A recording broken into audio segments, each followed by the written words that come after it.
Hey guys, it's Flip back here again with you guys today with another video. And in today's tutorial, it's just going to be really beginner focused. Just going to go over some of the best tips I have in terms of maximizing your chances to cop as a manual user. So let's get started. What is sneaker reselling? The concept of sneaker reselling is pretty simple. You purchase the shoes for retail, either online or in store, and you sell them for a marked up price to get a profit. The reason some shoes do sell for a marked up price is because celebrities, namely rappers, design or wear them often or on their social media, which causes their perceived value to go up. Usually the fact that these pairs are limited in production and quantity play an important factor in its resellability as well. Because buying pairs in store is a fairly time-consuming process, many resellers are willing to camp out overnight at the store or 2 days overnight to just simply get their hands on a pair when the store opens up. I will be mainly focusing on ways to purchase pairs online. Getting pairs manually normally refers to how you buy the stuff online. You enter a retailer site, you add the product to cart, and you fill out the necessary shipping and billing information before you submit the order. Because of the length of time it takes for you to use keyboard and mouse manually, many resellers do choose to use a form of automated checkout software that's able to automate that entire checkout process, which means they use the bot. The bot is able to use information and submit the order. Many sites now do have protective measures to combat these bots, so botting is really harder than what it really sounds like. Since this tutorial is dedicated to those who are just getting started in the reselling game, I will be mainly focusing on how to cop manually. So, what are the different types of sites?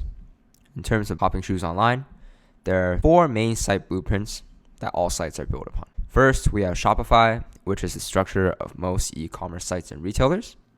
We also have the Nike site, which is in a league of its own because Nike has its own backend developers creating the e-commerce portion of the site. Also, Demandware, which is a pretty big e-commerce platform with the Adidas site and the Yeezy Supply site is built up from. Finally, we have Foot sites, which comprise of 4 main sites: Foot Locker, Champs, Eastbay, and Foot Action.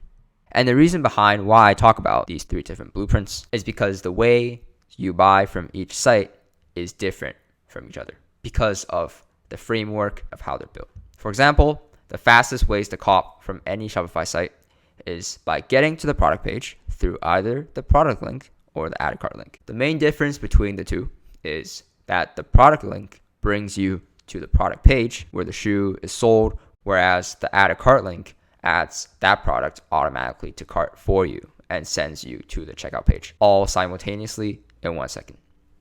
Thus, the add to cart link is arguably the better one out of the 2 to use, but this resource normally comes with having to join a cook group and using their monitors to get access. So it's really due to the importance of this that I decided to partner with the Lace Network today to bring you this video. I know you're probably not fond with promotions in other people's content, but here I only partner with groups who I wholeheartedly believe can help and support you. So if you're someone who's just starting in the reselling game and is just looking for specialized guidance and mentorship, joining a cook group is the first step you must take. Now, if 24/7 coaching with a team of experts, myself included, along with private access to the best tools and tricks in the game is something that you're looking for, Lace may just be the perfect option for you. Most cook groups offer their services for $50 a month, but Lace gives you the same or even better unfair advantage for just $30. I've listed the main features of Lace for your reference so that you can make the best decision for yourself. Back to the video. When it comes to copying on Nike manually, things are totally different. And this is mainly because instead of using a first come first serve system, Nike actually uses a raffle-based system to distribute their inventory. So with any raffle system, the best way to increase your chances would be to get as many entries in as possible. And on Nike, using 1 account gives you 1 entry. So personally, I do not suggest using more than 3 accounts because anything over 3 accounts will get Nike pretty suspicious about what you're doing and might get you banned on their site. You want to keep a 1 account to 1 entry to 1 Chrome user ratio, meaning that if you're going for 3 entries, you will need to set up 3 accounts and 3 different Chrome users. And to go over how I set up multiple Chrome users for a Nike drop, make sure you do check out my manual Chrome proxies guide in the description below.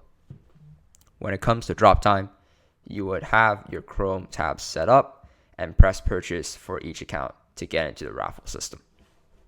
Things are also different when it comes to buying from Demandware, so Adidas and Easy Supply.